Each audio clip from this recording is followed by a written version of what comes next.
और से हम इधर आ सके और आपके बीच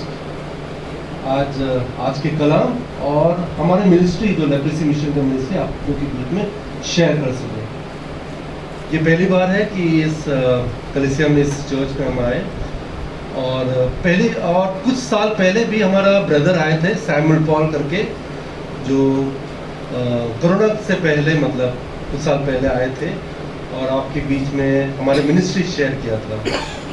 और उसके बाद काफ़ी साल तक हम आ नहीं पाए और so unfortunate we couldn't come and share our ministry and meet you all. So एक और बार एक सुंदर अवसर मिला कि आप लोगों के बीच में आके आज के मिनिस्ट्री और जो कलाम आपके शेयर कर सकें। आज के जब हम पढ़ते हैं आज के कलाम, आज के सुसमाचार को, मार्कुस का पहला अध्याय वर्स 40 to 45, कोढ़ के रोगी को चंगा करना। एक कोढ़ी उसके पास आए, उससे विनती की, यदि तू चाहे तो मुझे शुद्ध कर सकता है। क्रिस्त में मेरे प्यारे भाई बहनों, ये जो कोढ़ी या कुष्ठ रोग तो जो पीड़ित आदमी था या लेप्रेसी से जाना जाते हैं, ये प्रभु यीशु मसीह के पास आए।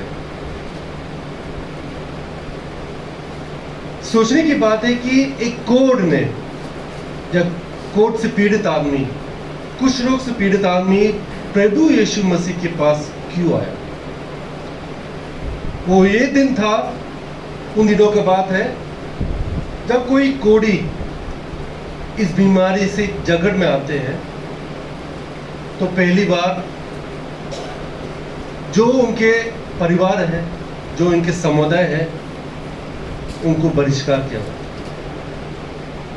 जब एक आदमी को लेप्रेसी हो जाता है तो वो पूरे समाज से बहिष्कार हो जाता है, क्योंकि उन दिनों ये एक छुआछूत की बीमारी है, a disease of the untouchable। लोग खौफ से, डर के मारे इनके पास नहीं जाते। आप लोगों ने देखा होगा कि जब लोग इस बीमारी से जब जगत में आते हैं तो आपने देखा होगा कि ये लोग कैसे रहते हैं। शायद आपने पर्सनल आपने देखा होगा या शायद आप सुने होंगे कि इस बीमारी से लोग कितने पीड़ा से सहते हैं। How much they suffer from this disease. तो वो दिन थे जब ये आदमी कितना पीड़ा, कितना कष्ट सहा होगा।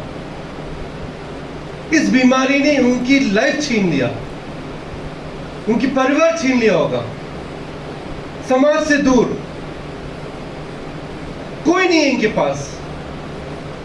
वो हताश होगा, शायद जिंदगी जीने का जो आशा है वो खो बैठा होगा।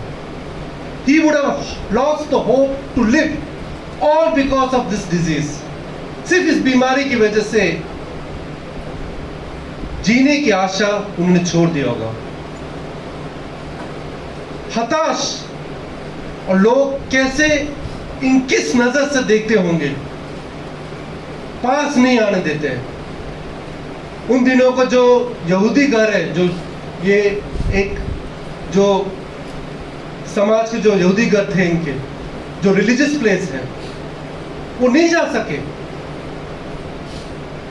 लोगों के बीच में खुदा का जो प्रेज एंड वर्शिप है वो नहीं हो पाता।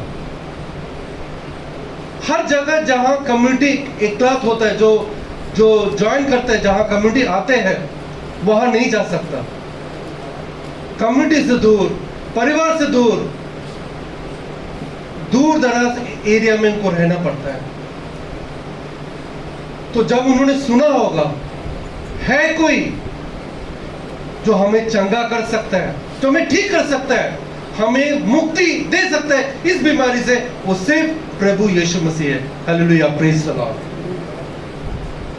उस आशा के साथ वो आए प्रभु यीशु मसीह के पास। वो जानता था प्रभु यीशु मसीह उनको चंगाई करेगा, उनको ठीक करेगा, मुक्ति देगा। और उन्होंने क्या किया?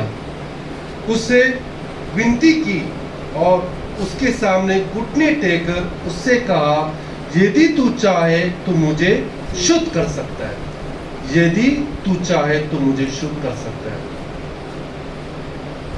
इस कोर्ट से पीड़ित आदमी ने कोई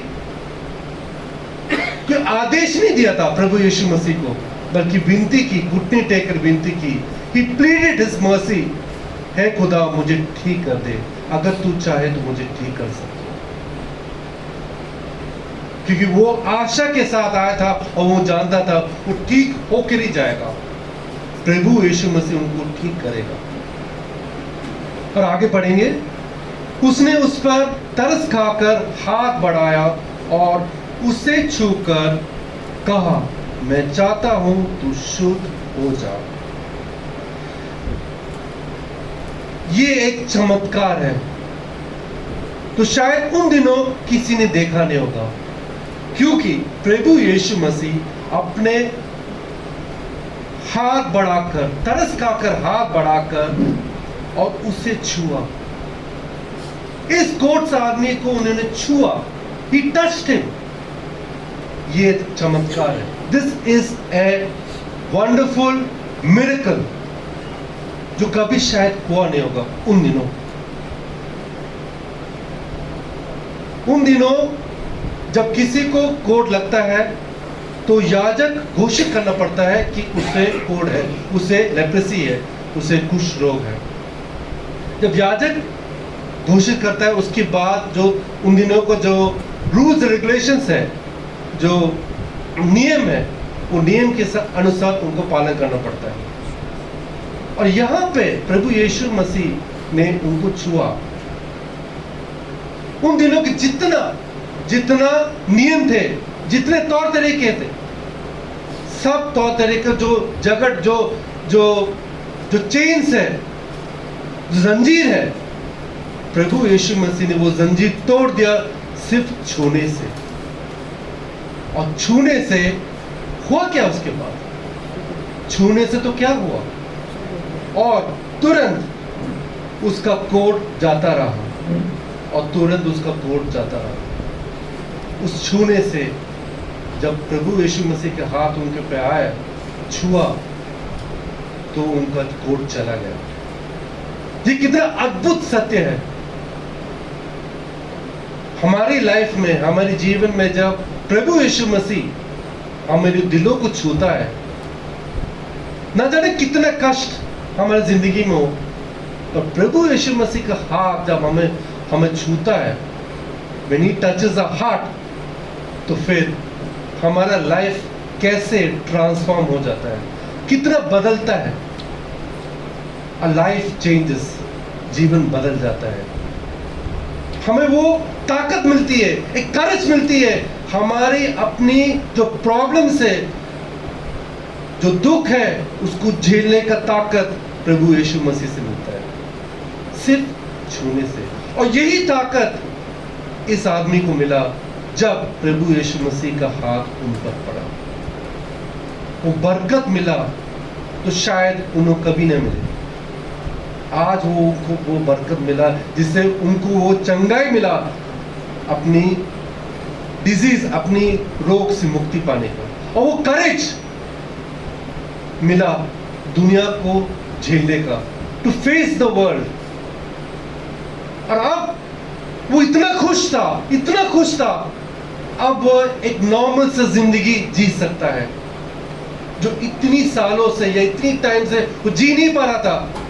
लोग की नजर से उनको बहिष्कार किया था, अब वो खुल्लम वो एक नॉर्मल सी जिंदगी जी सकता है, एक वेरी नॉर्मल लाइफ। वो अपने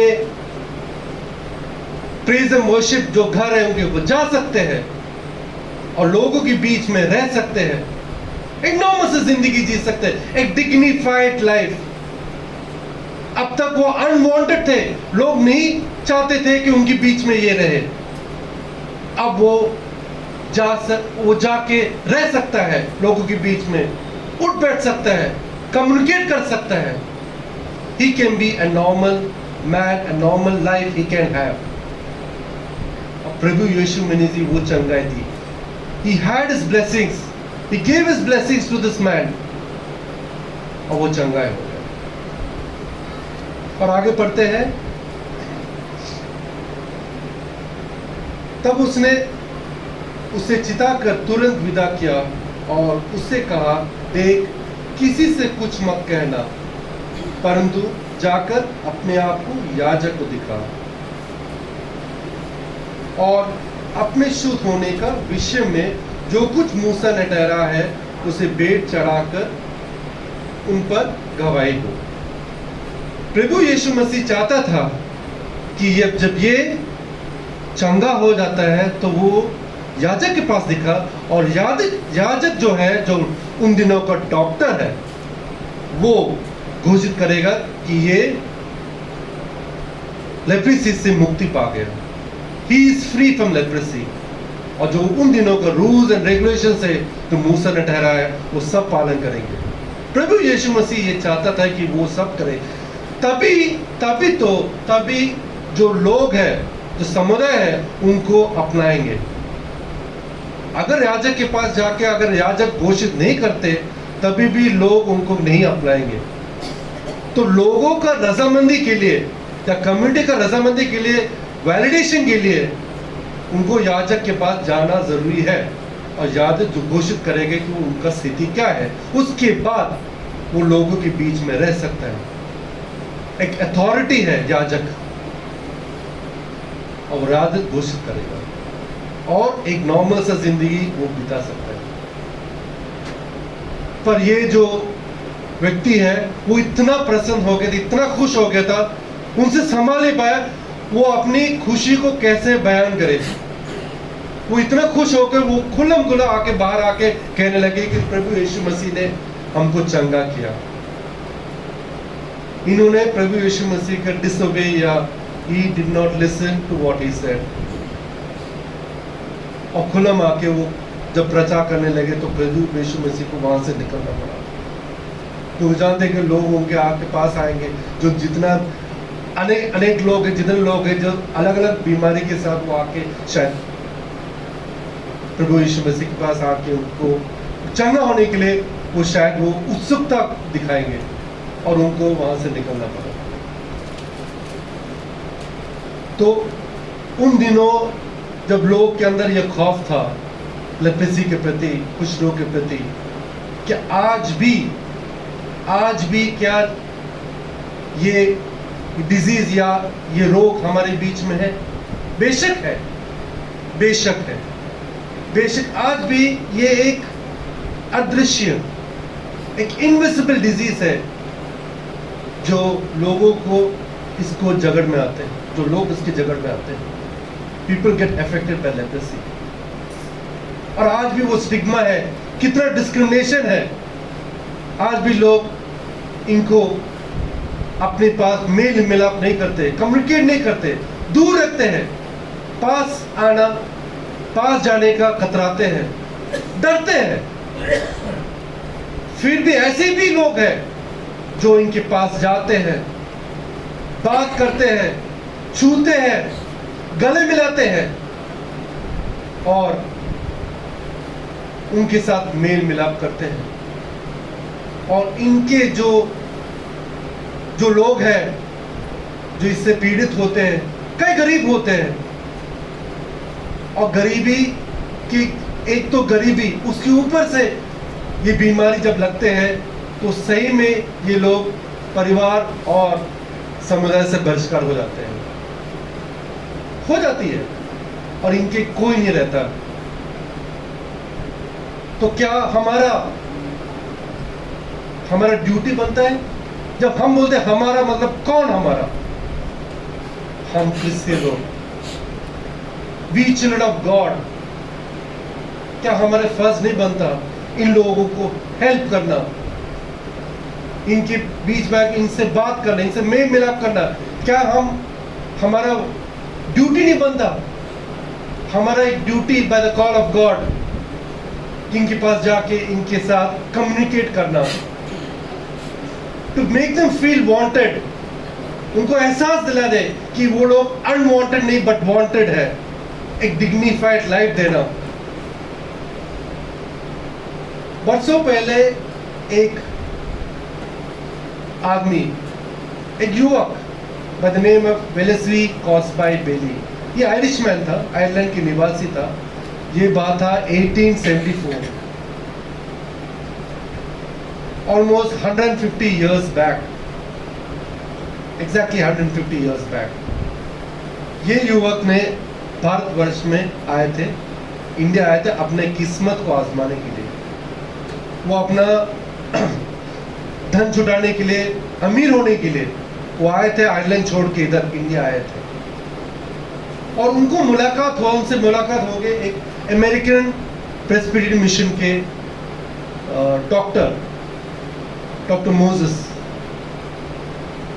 और डॉक्टर जो मोसेस है, उन्होंने उनको एक जगह दिखा दे, उनको लेके गया एक जगह अंबाला पे, जहाँ पे कुछ लोग थे जो शहर से दूर, ऐसे जगह जहाँ पे कोई आता जाता ना हो, थोड़ा सैनिटेशन बहुत खराब है, गंदा जगह, और वहाँ पे कुछ लोग ठहरे थे, कुछ अंधे थे और ऐसे थे, लाचार थे, और उनके हाथों में और उनके जो बदन में कई जख्म,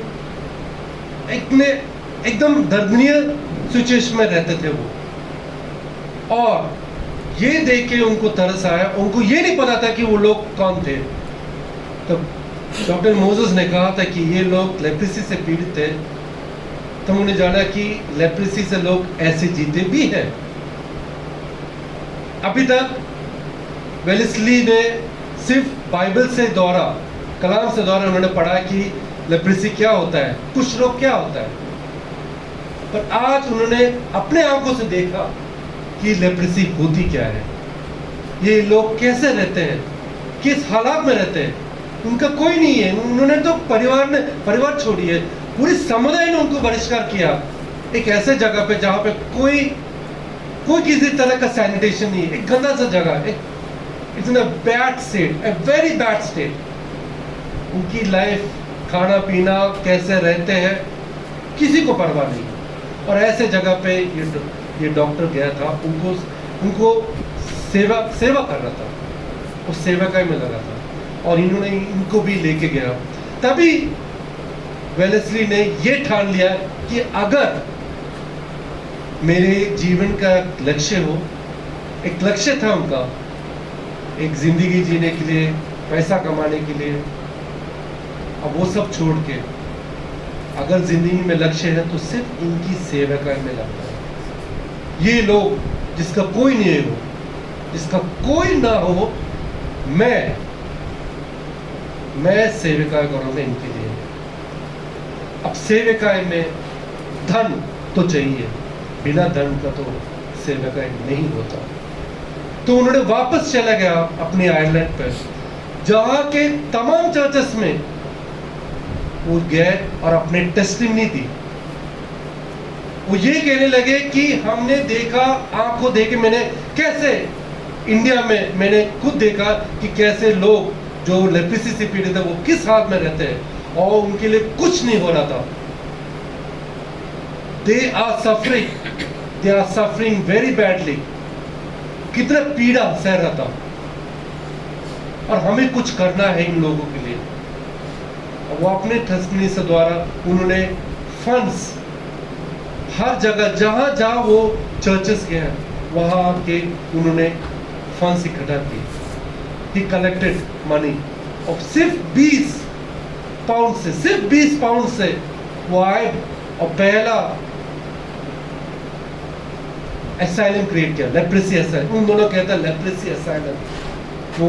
वो एसाइलम में सिर्फ वो लोग जो लेप्रेसी से पीड़ित है उनको देखभाल करने के लिए एक मर्सी होम, एक लेप्रेसी एसाइलम बोलते हैं, वो खड़ा करते हैं पहला। और जहां जहां उन्होंने देखा जरूरत है लेप्रेसी एसाइलम का, जहां जहां जो कुछ से पीड़ित लोग हैं और वो रहते हैं ऐसे दर्दनीय सिचुएशन, ऐसे दर्दनीय हालात पर, वहां पे उन्होंने ये लेप्रेसी असाइलम्स खड़ा किया। और वो लेप्रेसी असाइलम्स आज लेप्रेसी मिशन ट्रस्ट इंडिया से जाने जाते हैं, जहां हमारा 16 हॉस्पिटल्स पूरी इंडिया में है। वहां पे सिर्फ ट्रीटमेंट नहीं बल्कि रिहैबिलिटेशन भी होता है, क्योंकि लोग जो लेप्रेसी से पीड़ित से आते हैं, या तो वो परिवार और समुदाय से बहिष्कार करके लोग हैं, वहां से आए लोग हैं, उनका ट्रीटमेंट और वापस रिहैबिलिटेशन, मतलब उनको वापस अपनी कम्युनिटी में रिहैबिलिटेट करना, ताकि वो एक नॉर्मल और डिग्निफाइड जिंदगी आप जैसे लोग हैं, हमारे जैसे लोग जी सकते हैं। They can live A dignified life among the community, अपने परिवार में, अपने लोगों के बीच में। तो उससे पहले उनको ट्रीटमेंट देना पड़ता है, और ट्रीटमेंट के बाद उनका रिहैबिलिटेशन। हमारे संस्था में आज वीटीसी से, वोकेशनल ट्रेनिंग सेंटर्स, जो बच्चे लेप्रेसी से पीड़ित हैं, छोटे छोटे बच्चे, बड़े बच्चे, वो लेप्रेसी के कारण वो स्कूल छोड़ना पड़ता है। वो स्कूल जो नॉर्मल स्कूल है, उनको उस स्कूल में उनको दाखिल नहीं मिलता है, सिर्फ इसी डिजीज की वजह से, इसी बीमारी की वजह से वो स्कूल से बहिष्कार हो जाता है। जो अपने जो फ्रेंड्स है, फ्रेंड्स से जो उनकी जो कम्युनिटी है, वहां से भी बहिष्कार हो जाता है। और ये पूरी फैमिली को इफेक्ट होता है, सिर्फ बच्चों को नहीं, फैमिली को। कई लोग हैं जो बूढ़े लोग हैं, जिनको लेप्रेसी हो जाती है, परिवार वाले, बच्चे उनको धकेल देते हैं, घर से बाहर कर देते हैं। और वो हमारे जो मर्सी होम है, जो स्नेहल बोलते हैं, वहां आते हैं, वहां हम शरण उनको देते हैं, उनको देखभाल करते हैं, वक्त का खाना देते हैं। और वो इतनी थैंकफुल है कि उनको एक लाइफ मिला, जो लाइफ शायद उनको पहले नहीं मिला था, वो अब मिला है। वहां उनकी जैसे लोग वो मिलते हैं, उनके एक सेकंड होम जो बोलते हैं, second home, it's like a second home to them. आपस में जो लोग हैं उनके साथ हैं, वो भी इस बीमारी के जगड़ में आए हैं। ना जाने कितना दर्द, कितना साव, कितने आशा लेकर वो आते हैं इस मर्सी होम पे, और वो रहते हैं जब तक उनका जान रहता है, जब तक till life ends they are there with us, we look after them, we take care of them. इस सब में अगर प्रभु यीशु मसीह का हाथ ना होता तो यह असंभव है।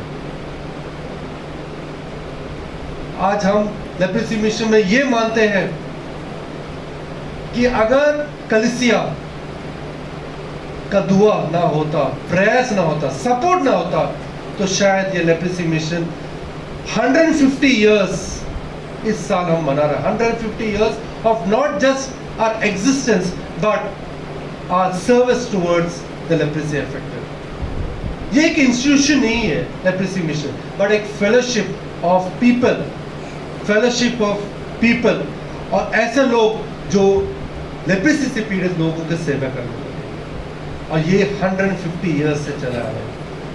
हमारा कोशिश है कि एक ऐसा दुनिया बनाए जहां लेप्रेसी ना हो, एक वर्ल्ड विदाउट लेप्रेसी, एक दुनिया जहां लेप्रेसी ना हो। और लेप्रेसी आज या कल की बीमारी नहीं, बल्कि ये हजारों साल से चला आया है एक बीमारी है, जो कितने साल से, कितने पीड़ा लोग ने देखा है लेप्रेसी को। और जब कोई सफर करता है, जब किसी को लेप्रेसी होता है, तो वो कितना कष्ट में बीतना पड़ता है। कई लोग हैं,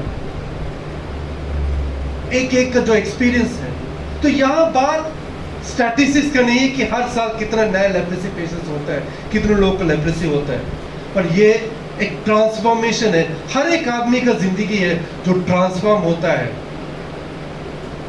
हमारा कोशिश है लेप्रेसी मिशन के इनकी जिंदगी को ट्रांसफॉर्म करना, और मकसद यह है कि उनकी जो कम्युनिटी है जहां से आए, उनको अपनाए, अपना के उनको एक डिग्निफाइड लाइफ दे, ताकि वो भी एक नॉर्मल सा लाइफ जो हम जीते हैं, उनको भी एक हक है, एक हमारा ड्यूटी बनता है कि उनको वो लाइफ दे दे। एक डिग्निफाइड लाइफ, और समाज भी उनको अपनाए। ये बहुत इंपॉर्टेंट है, समाज उनको अपनाता नहीं है, समाज उनको दूर रखता है। तो कोशिश है कि समाज उनको अपनाए, उनको डिग्निफाइड किया जाए। कोरोना के टाइम में जब हम लोग, अब जानते हैं कोरोना के टाइम में हम लोग, हमारा आदेश था कि हम लोग अपने अपने घरों में रहे, बाहर ना निकले, क्योंकि कोरोना हमें लग सकती है। और ना जाने कितने लोग चल बसे कोरोना की वजह से, कितने लोग अपने जो नौकरी खो बैठे, कितना दर्द और पीड़ा हम लोग ने सहे कोरोना के टाइम में। फिर भी इन दिनों जो हमारे डॉक्टर्स हैं, नर्सेस हैं, वो घर में नहीं बैठे थे, बल्कि वो गए हॉस्पिटल में, और हमारे हॉस्पिटल में उन्होंने सेवा की। सेवा सिर्फ लेप्रेसी के लिए नहीं है, सबके लिए, पूरी कम्युनिटी के लिए। और दुख की बात है, हमारे 4 डॉक्टर्स अपनी लाइफ गंवा दी यही कोरोना के टाइम। 4 डॉक्टर्स हमारे लाइफ। कई लोग जो है इसमें है, कई लोग को प्रॉब्लम्स हुआ है, कई भी प्रॉब्लम्स झेलने पड़े, पर्सनल लाइफ में भी प्रॉब्लम्स हुआ है, पर उन्होंने ठान लिया था कि हमें इन लोगों के लिए, सिर्फ लेप्रेसी के लिए नहीं, बाकी लोगों के लिए भी, जो जनरल पॉपुलेशन के लिए भी हमें रहना है। एज डॉक्टर्स एंड नर्सेस और सपोर्ट स्टाफ हमारा फर्ज बनता है इन लोगों के लिए। और ये सिर्फ जो ताकत जो मिलता है सिर्फ प्रभु यीशु मसीह से मिलता है, और किसी से नहीं। प्रभु यीशु मसीह हमें ताकत देता है लाइफ जीने के लिए, जिंदगी जीने के लिए। और जब प्रभु यीशु हम उनके हाथ हमारे पड़ता है, हमारी लाइफ ट्रांसफॉर्म हो जाता है, बदल जाता है। तो मैं आशा करता हूं कि आज आप कलीसिया सामने आए और इन लोगों के लिए सपोर्ट करें, भरपूर सपोर्ट करें। अगर आप सपोर्ट नहीं करेंगे तो कौन करेंगे? प्रभु यीशु मसीह ने हमें यह सिखाया कि हम अपने के लिए ना जिए, बल्कि दूसरों के लिए जिए। We should live for others. हमारा फर्ज बनता है इन लोगों को मदद करने के लिए। आप मदद कैसे कर सकते हैं? एक, आप हमारे हॉस्पिटल जो शादरा में है, जो नंद नगरी में है, known as the leprosy mission hospital, शायद आप लोग में से कई लोग जानते भी होंगे, और जो नहीं जानते हैं आप जरूर आइए हमारे हॉस्पिटल, विजिट करिए। इन लोगों के बीच आप आके उनसे बात करिए, कम्युनिकेट करिए। वो बहुत खुश होते हैं जब लोग आके उनसे बात करते हैं, जब उनके साथ बैठते हैं, बात करते हैं, बातचीत करते हैं, बहुत खुश हो जाते हैं। और जब उन्हें हेल्प करते हैं, आप सामने आके उनको आप देखिए लोग कैसे जीते हैं, how do they live their life. और दूसरी तरह आप दुआ करिए इन लोगों के लिए, ताकि वो एक नॉर्मल सा जिंदगी जी सके, वो अपनी जिंदगी से, अपने जो डिजीज से बाहर निकल के वो एक नॉर्मल सा जिंदगी जी सकता है। अब उन लोगों के लिए खूब दुआ कीजिए और खूब हमें सपोर्ट करिए फाइनेंशियली, ताकि हम इस मिशन को, इस मिनिस्ट्री को आगे बढ़ाएं, ताकि जितने लोग हम पहुंच सके, जितने जो कष्ट, जो कोर्ट से पीड़ित लोग हैं, उनके बीच में हम लोग उनको एक ट्रीटमेंट और जिंदगी दे सकते हैं। पहला तो ट्रीटमेंट, उसके बाद रिहैबिलिटेशन। मकसद है कि इनको एक नॉर्मल सा जिंदगी जीने की, एक नॉर्मल लाइफ देने के लिए। तो आप हमें सपोर्ट करिए भरपूर, and please pray for us, and please pray for our mission and our ministry. So let us pray. हम थोड़ा इंग्लिश में प्रे करेंगे।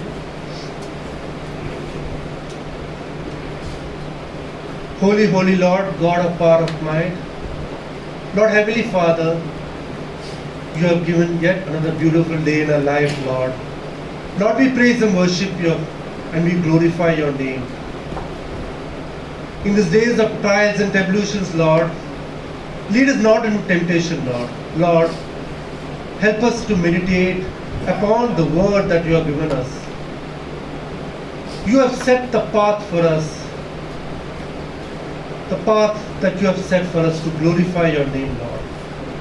Lord, let us not astray from the path that you have set for us. Lord, we pray for each and every member gathered here. Lord, we pray for their families, Lord.